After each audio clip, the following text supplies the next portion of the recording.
Fala galerinha, beleza? Professor William Mantegão na área, trazendo para vocês a nossa segunda aula dos 10 temas mais cobrados no Enem dos últimos 5 anos. Se você não assistiu a aula anterior, corre lá no canal, assiste, aproveita, já se inscreve no canal para você receber aí todas essas aulas, fechou?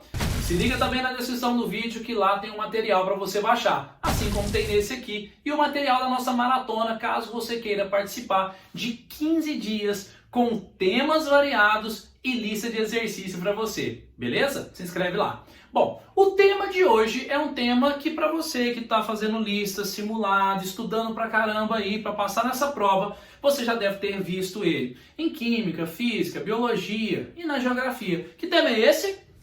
A questão ambiental. Bom, quando nós falamos de questão ambiental, nós temos que falar nesse contexto da interdisciplinaridade, nós temos que falar de economia, nós vamos falar de cultura, nós vamos falar de sociedade, né, dessas relações como um todo. E eu quero começar falando da questão ambiental a partir da geopolítica. Então, quando nós falamos da geopolítica ambiental, primeiro ponto, a geopolítica é uma área das ciências humanas que vai pegar aqui a análise das relações entre os Estados-nações. Essas relações entre os Estados-nações são relações econômicas, políticas, sociais, culturais. E nesse caso aqui, nós vamos falar no contexto das relações ambientais. Bom, a partir do final da Segunda Guerra Mundial, com a criação da ONU, esse assunto começa a aparecer principalmente ali na década de 70. Na década de 70 vai acontecer uma conferência conhecida como Conferência de Estocolmo, ou Estocolmo 72, que foi a primeira conferência ambiental.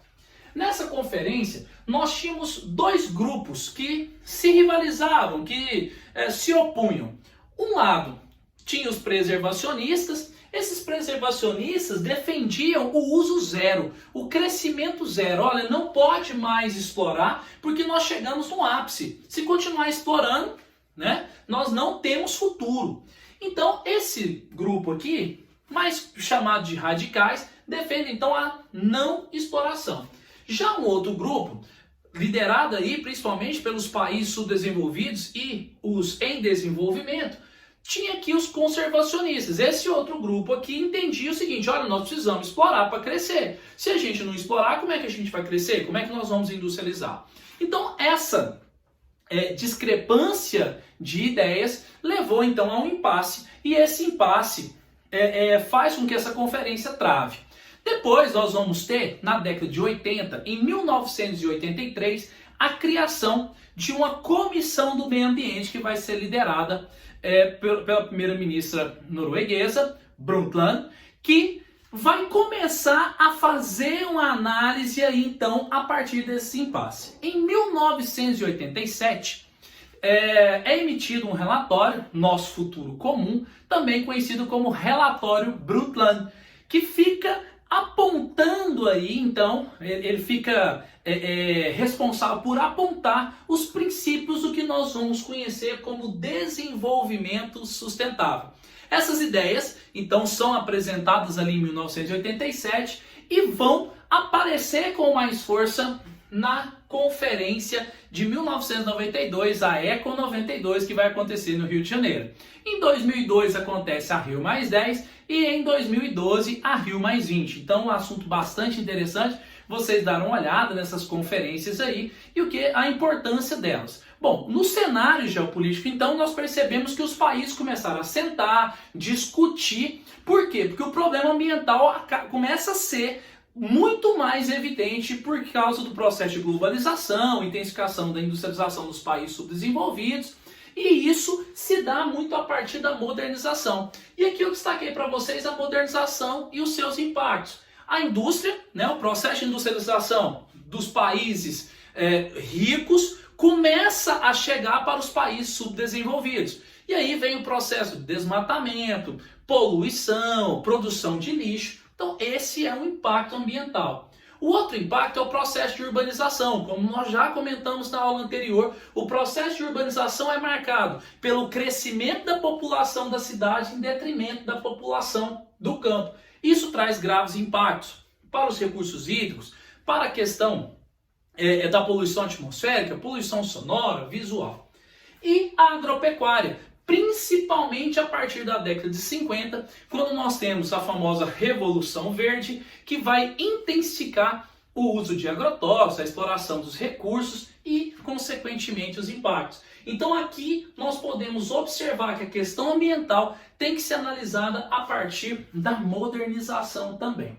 Bom, aqui eu destaco para vocês os principais problemas tratados, né, nas provas. Então, quando nós somos aqui, aquecimento global. O aquecimento global, ele é a intensificação do efeito estufa. Nós sabemos que o efeito estufa é um fenômeno natural responsável pela manutenção da temperatura média do planeta e, consequentemente, responsável pela vida nesse planeta.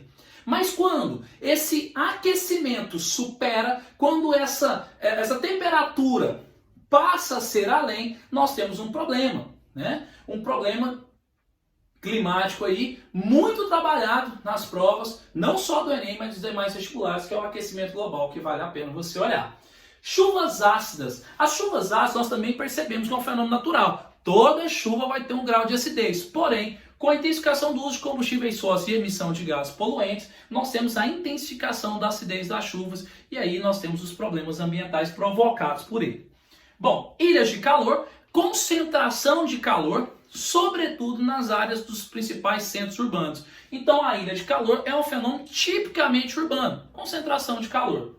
Inversão térmica, que seria também um fenômeno muito importante ser analisado, porque nós temos a poluição, o ar mais denso ele vai ficar mais próximo à superfície, e aí nós vamos perceber essa poluição mais próxima à superfície é a responsável por graves problemas de saúde nas áreas urbanas, problemas ligados à respiração.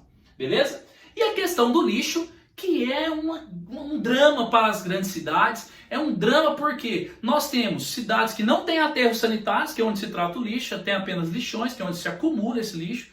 Então as discussões com relação ao lixo, as discussões com relação ao que fazer desse lixo, a ideia de reutilizar, de reciclar e de reduzir esse consumo também é muito presente nas provas e é importante para você analisar aqui. Bom, para encerrar aqui, o que eu fiz com vocês? Eu busquei os focos, né, os principais focos das provas. Então o foco das provas, onde é que ela bate? Onde é que o Enem vem buscar? Principalmente questão climática. As principais questões aparecem a ideia de questão climática. Então, aquecimento global, chuva ácida, alteração de clima, a ideia de microclimas, tá? A ideia de corredores ecológicos. Então, muito importante essa ideia de questão climática.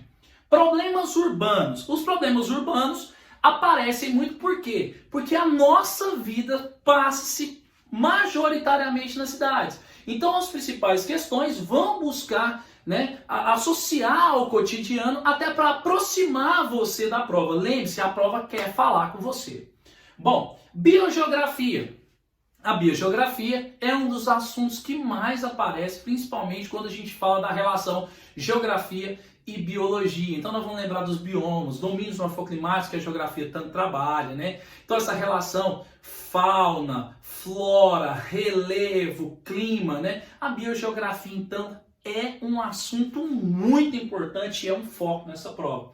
E por último aqui eu coloquei para vocês recursos naturais e a ideia de sustentabilidade. Então, a ideia de combustíveis fósseis serem substituídos por fontes alternativas de energia, né? A ideia do conflito pela água, a importância de se repensar o consumo, né? Então tudo isso está envolvido aqui nessa ideia dos recursos naturais e a sustentabilidade. Beleza? Galera, espero que vocês tenham gostado. Se você gostou, né, curte aí esse vídeo. Olha lá na descrição, baixe o seu material, faça aquela revisão, resolva o exercício e semana que vem tem mais. Beleza? Um abraço para vocês, fiquem com Deus. Até mais!